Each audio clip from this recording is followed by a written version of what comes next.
स्वागत है दोस्तों आप सभी का एक बार पुनः हमारे YouTube चैनल में। तो आज का जो हमारा टॉपिक है वो है अलंकार है। अलंकार के बारे में आज हम जानकारी प्राप्त करेंगे। अलंकार का जो शाब्दिक अर्थ है और अलंकार के बारे में जितने भी जो भी परिभाषाएं हैं, जिनके भेद हैं, वो सब जानकारी आज प्राप्त करेंगे। तो शुरू करते हैं आज का अपना पहला टॉपिक। पहला शब्द है अलंकार की शाब्दिक अर्थ क्या होता है। तो अलंकार का शाब्दिक अर्थ होता है आभूषण होता है। और मानो मनुष्य सौंदर्य प्रेमी है, वह अपनी वस्तु को सुसज्जित और अलंकृत देखना चाहता है। वह अपने कथन को भी शब्दों को सुंदर प्रयोग और विश्व उसकी विशिष्ट अर्थवत्ता प्रभावी व सुंदर बनाना चाहता है। मनुष्य की यही प्रकृति काव्य में अलंकार कहलाती है। मनुष्य सौंदर्य प्रिय प्राणी है। बच्चे सुंदर खिलौने की ओर आकृष्ट होते हैं। युवक युवतियों के सौंदर्य पर मुग्ध होते हैं।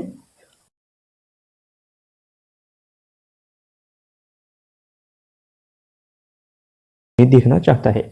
उसकी इच्छा होती है कि उसका सौंदर्य रूप हो और उस वस्त्र सुंदर हो आदि, मतलब जो उसका स्वरूप हो सुंदर हो और वस्त्र भी सुंदर हो। सौंदर्य ही नहीं, मनुष्य सौंदर्य विधि भी चाहता है, उसके लिए प्रयत्नशील रहता है। इस स्वाभाविक प्रवृत्ति के कारण मनुष्य जहाँ अपने रूप में वेश, घर आदि के सौंदर्य को बढ़ाने का प्रयास करता है, वह अपनी भाषा और भावों के सौंदर्य वृद्धि करना चाहता है। उस सौंदर्य की वृद्धि के लिए जो साधन अपनाए गए हैं उन्हें ही अलंकार कहते हैं। उनकी रचना में सौंदर्य को बढ़ाया जा जाता है, पैदा नहीं किया जा सकता। तो अलंकार की जो परिभाषा दिया है, काव्य शोभा करान धर्मान अलंकार प्रचक्षते, अर्थात वह कारक जो काव्य की शोभा बढ़ाते हैं अलंकार कहलाते हैं। अलंकारों के भेद का उपभेद की संख्या काव्य शास्त्रियों के अनुसार सैकड़ों बताई गई है। तो अलंकार शब्द की जो व्युत्पत्ति हुई है वो आलम प्लस क्री प्लस घ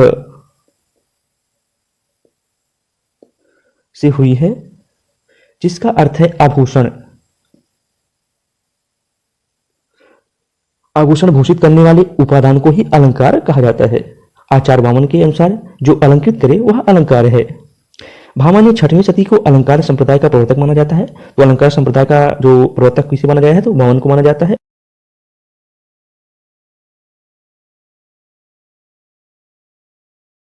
भामनी अलंकार को काव्य का अनिवार्य तत्व घोषित करते हुए कहते हैं, जिस प्रकार स्त्री का सुंदर मुख भी आभूषणों के बिना शोभित नहीं होता, उसी प्रकार अलंकार के बिना कविता शोभित नहीं होती है। तो अलंकार के जो महत्व हैं, अलंकार शोभा बढ़ाने के साधन हैं। काव्य रचना में रस पहले रस होना चाहिए, उस रसमयी रचना की शोभा बढ़ाई जा सकती है अलंकारों के द्वारा। जिस रचना में रस नहीं होगी उसमें अलंकारों का उसी प्रकार व्यर्थ है जैसे निष्प्राण शरीर पर आभूषण। और काव्य में अलंकार का प्रयोग प्रयास पूर्वक नहीं होना चाहिए, ऐसा होने पर काया पर भार स्वरूप प्रतीत होने लगता है और उनके काव्य की शोभा बढ़ाने की उपेक्षा घटती है। काव्य का निर्माण शब्द अर्थ द्वारा होता है, अतः दोनों शब्द और अर्थ के सौंदर्य की वृद्धि होनी चाहिए। इस दृष्टि से अलंकार के दो प्रकार होते हैं। पहला है हमारा शब्दालंकार, जहां काव्य में शब्दों के प्रयोग वैशिष्ट से कविता में सौंदर्य और चमत्कार उत्पन्न होता है, वहां शब्द अलंकार होता है। जैसे भुजबल भूमि भूप बिन कीन्ही, इस उदाहरण में विशिष्ट व्यंजनों के प्रयोग से काव्य और सौंदर्य उत्पन्न हुआ है। यदि भूमि की बजाय उसका पर्यायवाची पृथ्वी, भूप की बजाय उसका पर्यायवाची राजा रख दें तो काव्य का सारा चमत्कार खत्म हो जाएगा। इस पंक्ति के उदाहरण के कारण सौंदर्य है, अतः हम इसमें शब्द अलंकार है। तो शब्द अलंकार के भेद हैं, उसमें पहला है अनुप्रास अलंकार। वर्णों की आवृत्ति को अनुप्रास अलंकार,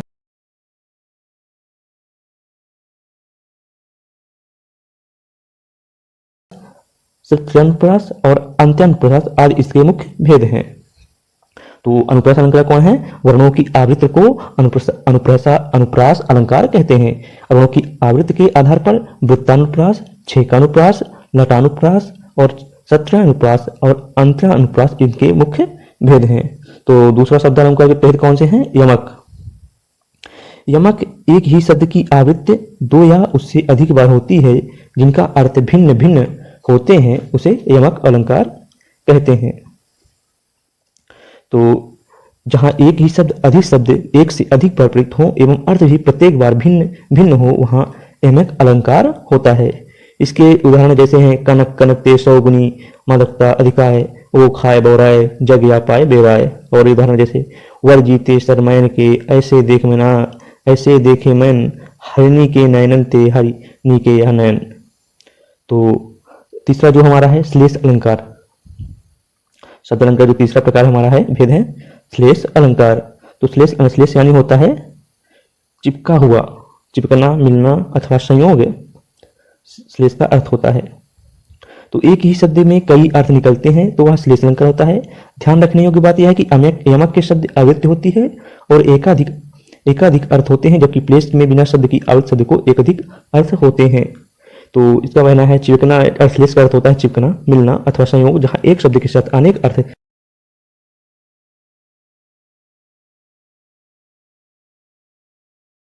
न उबरे मोती मानस शून। और चिरजीवी जोरी जुड़े क्यों ना स्नेह गंभीर, को घटिए ब्रिज भानुजा वे हरदर के वीर। श्लेष के दो भेद होते हैं जैसे कि आप पता है, अभंग श्लेष तथा समंग श्लेष। अभंग श्लेष जो होता है, श्लेष में जो शब्द दो टुकड़ों के बिना ही जहां एक से अधिक अर्थ निकल जाए वह अभंग श्लेष होता है। जैसे कि चरण धरत शंका करते चितवत चरण और सुवर्ण के ढूंढत फिरते कवि व्यवचारी चोर। और सभंग श्लेष जो होता है वो क्या है, जहां शब्द को भंग करने पर दूसरा अर्थ निकले वहां सभंग श्लेष होता है। जैसे ना ही कहे थोरव मांगे शब्दे न कहे, मंगन को देखी पट देत बार बार है। तो जो अलंकार का दूसरा अर्थ है वह प्रकार है वो है अर्थ अलंकार। जहां कविता के सौंदर्य की अर्थों के कारण हो वहां अर्थालंकार होता है। जहां कविता में सौंदर्य और विशिष्टता अर्थ के कारण हो वहां अर्थालंकार होता है। जैसे उदाहरण के लिए चट्टान जैसे भारी स्वर। इस उदाहरण में चट्टान जैसे अर्थ के कारण चमत्कार उत्पन्न हुआ है। यदि उसके स्थान पर शीला जैसे शब्द रख दिया जाए तो भी अर्थ में अधिक अंतर नहीं आएगा।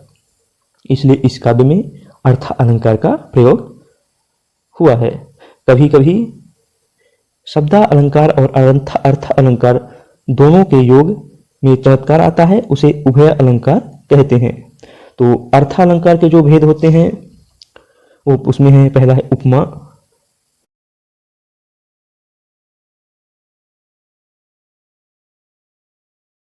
वाचक शब्दों से अभिव्यक्त होकर किसी अन्य वस्तु की जाती है, उपमा अलंकार होता है। जैसे पीपर पात सरिस मन डोला। और दूसरा हमारा जो है इस अर्थालंकार का भेद है रूपक। जहां उपमेय और उपमान भिन्नता हो वह एक रूप दिखाई दे, जैसे चरण कमल बंदव हल राई। जहां उपमेय और उपमान में भेद रहित आरोप किया जाता है वहां रूपक अलंकार होता है। इसके उदाहरण है उदित उदय गिर मंच पर रघुवर बाल पतंग, विकसेव संत सरोज वन हर्ष लोचन भृंग। और इसका तीसरा जो हमारा अर्थालंकार का भेद है उसे है उत्प्रेक्षा। जहां प्रस्तुत उपमेय के अप्रस्तुत उपमान की संभावना व्यक्त की जाए उत्प्रेक्षा अलंकार होता है। जैसे जहां प्रस्तुत उपमेय के अप्रस्तुत उपमान की संभावना व्यक्त की जाए वहां उत्प्रेक्षा अलंकार होता है। जैसे वृक्ष तारका बढ़ता जाता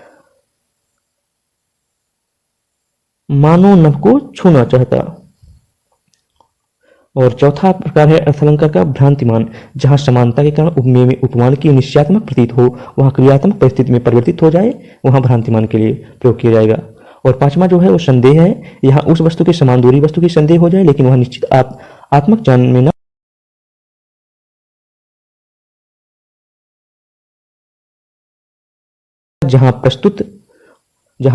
जहां प्रस्तुत व्यवस्था का वर्णन कर उसके माध्यम से किसी अप्रस्तुत वस्तु को व्यंजना की जाती वहां पर अतिशयोक्ति अलंकार होता है।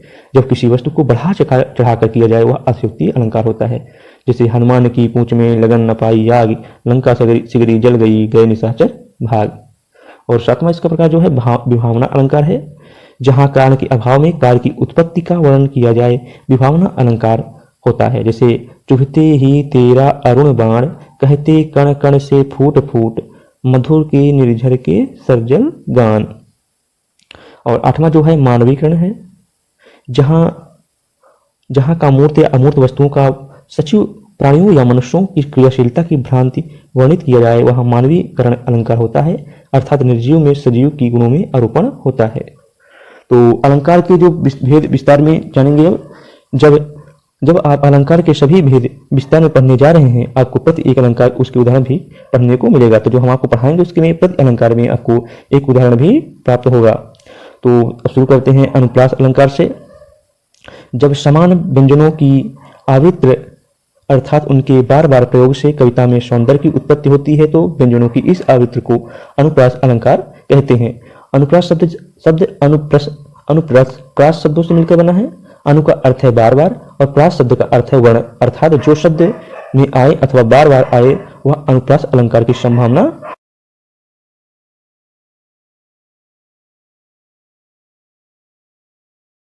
बिना भी वर्णों की आवृत्ति बार बार होती है वहां भी अनुप्रास अलंकार होता है। जिस रचना में व्यंजन की आवृत्ति एक से अधिक बार हो वह अनुप्रास अलंकार होता है। अनुप्रास अलंकार के 5 भेद हैं: छेकानुप्रास, प्रत्यानुप्रास, अंतानुप्रास, लाटानुप्रास और श्रुत्यानुप्रास। इनमें प्रथम 2 का विशेष महत्व है, उनका परिचय निम्नलिखित है। तो उनका परिचय जो है, छेका अनुप्रास जहां एक के या अधिक वर्णों की केवल एक बार आवृत्ति हो, जैसे कानन कठिन भयंकर भारी, घोर हिमवारी बायरी। इस पद्यांश के पहले चरण में का तथा भा के वर्णों को एवं दूसरे चरण में घा वर्ण की एक बार आवृत्ति हुई है, अतः यह छेका अनुप्रास है। दूसरा जो है जहां वृत्रानुप्रास, जहां एक या अनेक वर्णों की अनेक बार आवृत्ति हो, जैसे चारुचंद्र की चंचल किरणें खेल रही हैं जल थल में, यहाँ कोमल वृत्त के अनुसार चा वर्ण की अनेक बार आवृत्ति हुई है, अतः वृत्तानुप्रास अलंकार है। अनुप्रास अलंकार के उदाहरण है तट तमाल तरुबर बहुछाई, ता वर्ण की आवृत्ति बार बार हो रही है।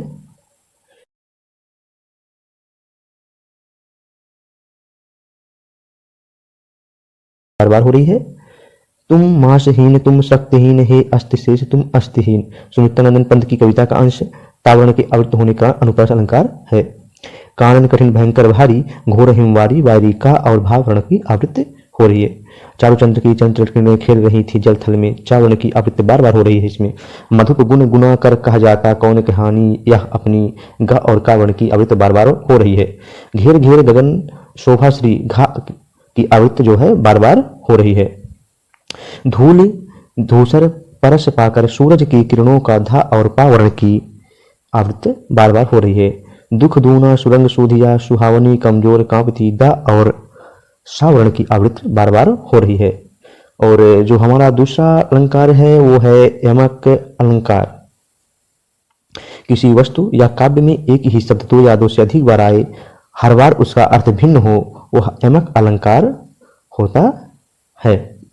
उदाहरण के लिए वह शब्द पुनि पर अर्थ भिन्न ही भिन्न, इसकी जो परिभाषा है, अर्थात यमक अलंकार में एक शब्द का 2 से या 2 से अधिक बार प्रयोग होता है और प्रत्येक प्रयोग में अर्थ की भिन्नता होती है। उदाहरण के लिए कानन कनक कनकते सौगुनी मादकता अधिकाय, या खाए बौराए जग या पाए बौराए।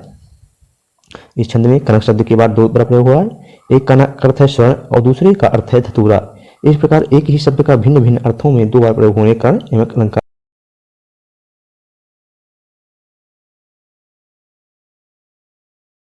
खाती थी वह 3 बेर खाती थी, बेर का अर्थ फल हुआ और बेर का अर्थ हुआ समय। यमक अलंकार के 2 भेद होते हैं। पहला है अभंग पद यमक, दूसरा है सभंग पद यमक। तो अभंग पद यमक जब किसी वस्तु को बिना तोड़े मरोड़े एक ही रूप में अनेक बार भिन्न भिन्न अर्थों को प्रयोग किया जाता है तब अभंग पद यमक कहलाता है। जैसे जगती जगती की मुख प्यास, इस उदाहरण में जगती शब्द की आवृत्ति बिना तोड़े मरोड़े भिन्न भिन्न अर्थों में एक जगती 2 जगती संसार हुई है, अतः यह अभंग पद यमक का उदाहरण है। दूसरा है सभंग पद यमक, जब तोड़कर एक जैसे वर्ण समूह शब्द की आवृत्ति होती है और उस भिन्न भिन्न अर्थों की प्राकृत्य होती है अथवा निरर्थक होता है तब सभंग पद यमक होता है। इसके जो उदाहरण है, पास हीरे की खान खोजता कहाँ और नादान, यहाँ ही रे वर्ण समूह की आवृत्ति हुई है। पहली बार वही ही रे को जोड़कर बनाया है, इस प्रकार यह सभग पद यमक होगा। इसके अन्य उदाहरण है, या मुरली मुरलीधर की अधारन धरी अधरा ना धरोगी। अधारन यानी ओंठों पर, अधरा ना और ओंठों पर नहीं। काली घटा का घमंड घटा, घटा यानी बादलों की झमकट और घटा यानी कम हुआ।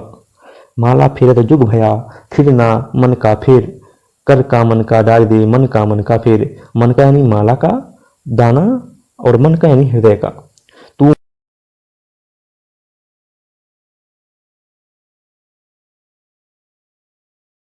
अफसरा।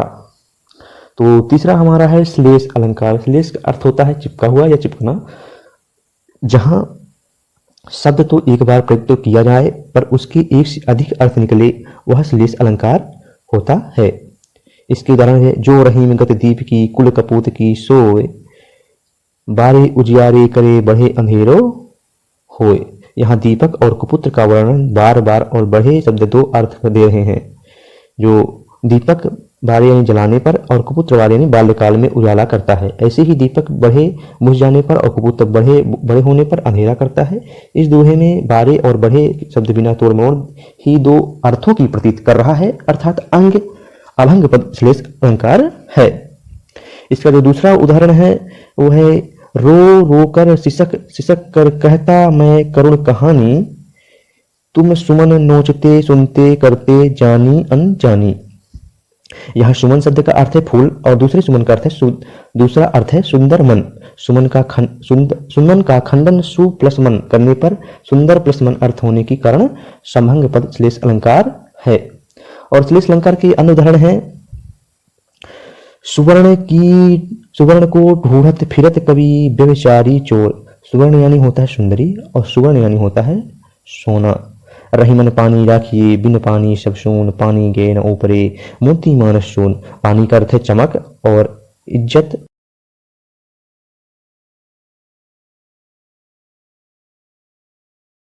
बतला लो लाल मेरा कहाँ है। लाल शब्द का अर्थ हुआ पुत्र और मणि।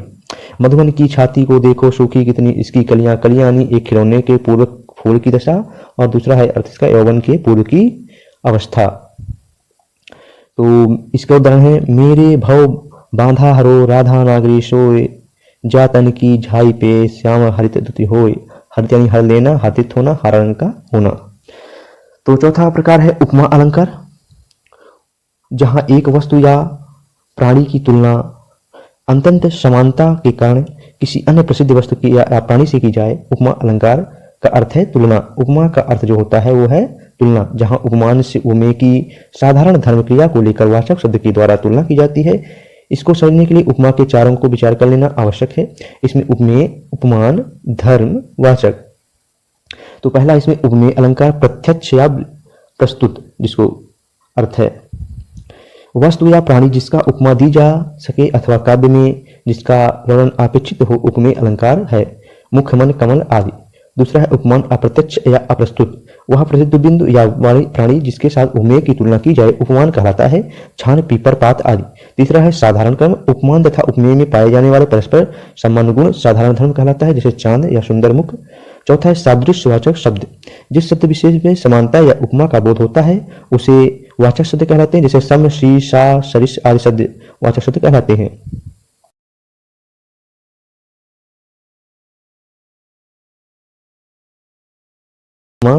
तो पूर्ण उपमा का होता है जहां उपमा के चारों अंग उपमेय, उपमान, समान धर्म तथा वाचक शब्द विद्यमान हो, वहां पूर्णोपमा होता है।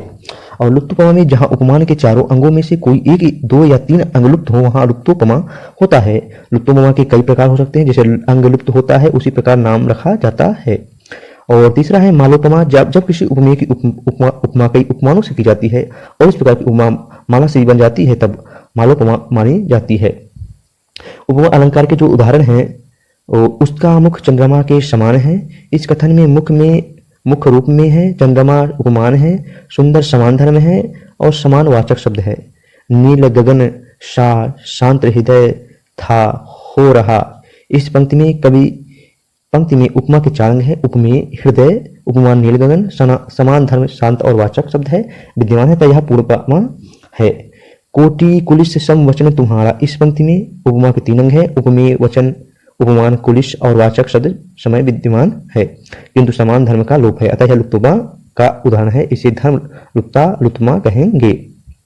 हिरणी सी मीनसी सुखंजन समान चारु अमल कमल से विलेचन तिहारे हैं। नेत्र उपमाएं के लिए कई उपमान प्रस्तुत किए गए हैं, अतः यह मालोपमा अलंकार है। अब जो अन्य उदाहरण इसके हैं, श्वान स्वरूप रूप संसार, वेदना बुझवाली सी, मृदुल वैभव की रखवाली सी, चांदी की सी उजली जाली, रोमांचस सी लगती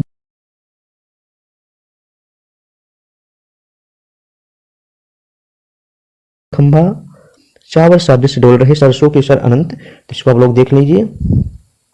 तो आगे बढ़ते हैं। रूपक अलंकार। रूपक अलंकार जहां गुण की अत्यंत समानता के कारण उपमेय में उपमान का भेद आरोप कर दिया जाए वह रूपक अलंकार होता है। इसमें वाचक शब्द का प्रयोग नहीं होता है। उदाहरण, मैया मैं तो चंद्र खिलौना ले हूं। यहाँ चंद्रमा उपमेय प्रस्तुत अलंकार है, खिलौना उपमान अप्रस्तुत अलंकार है।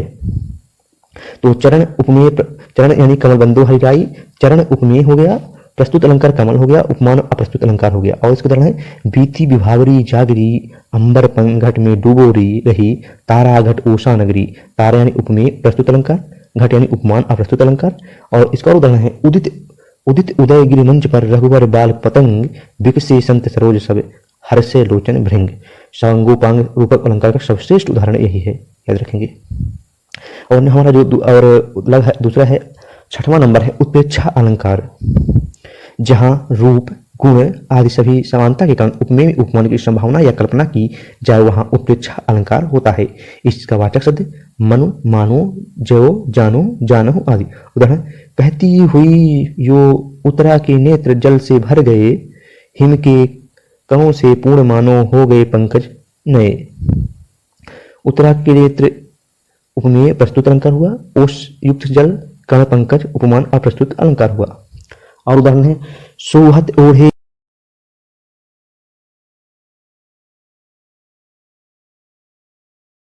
उपमेय हो गया इसमें प्रस्तुत अलंकार में, और आपात पर प्रभात उपमान हो गया।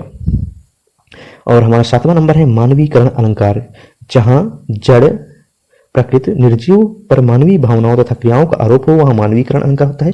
उदाहरण, दिवसावासन का समय, मेघमय आसमान से उतर रही, वह संध्या सुंदर परीसी, बीती विभावरी जाग रही, अंबर पनघट में डूबो रही, तरा घट उषा नगरी। और 8वां हमारा अलंकार है पुनरुक्त अलंकार, काव्य में जहां एक शब्द क्रमशः आवृत्त है और अर्थ भिन्नता न हो पर पुनरुक्त प्रकाश अलंकार होता है, माना जाता है। उदाहरण के लिए, सूरज है जग का बुझा बुझा, खड़ खड़ करताल बजा, डाल डाल अली पीक पीक के गायन को बंधा समान। और 9वां नंबर है हमारा अतिशयोक्ति अलंकार, जहां बहुत बढ़ा चढ़ाकर लोगों सीमा से बाहर की बात कही जाए वह अतिशयोक्ति अलंकार होता है। अतिशय प्लस उक्ति बढ़ा चढ़ाकर कहना। उदाहरण, हनुमान के पूंछ में लग न सकी आग, लंका शीघ्र जल गई गए निशाचर भाग। पद पताल शीश अजधावा, अपर लोक अंग अंग विश्राम, भिकटी विलास भयंकर काला नयन दिवाकर कच माला। और 10वां नंबर हमारा है अनुयुक्ति अलंकार, अप्रस्तुत के माध्यम से प्रस्तुत का वर्णन करने वाले काव्य अनुयुक्ति अलंकार होते हैं। उदाहरण इसके है, माली आवत देख कर कलियन करे पुकार, फूल फूल चुन लिए काले हमारी बाल। और उदाहरण है, जिन दिन देखे वे कुसुम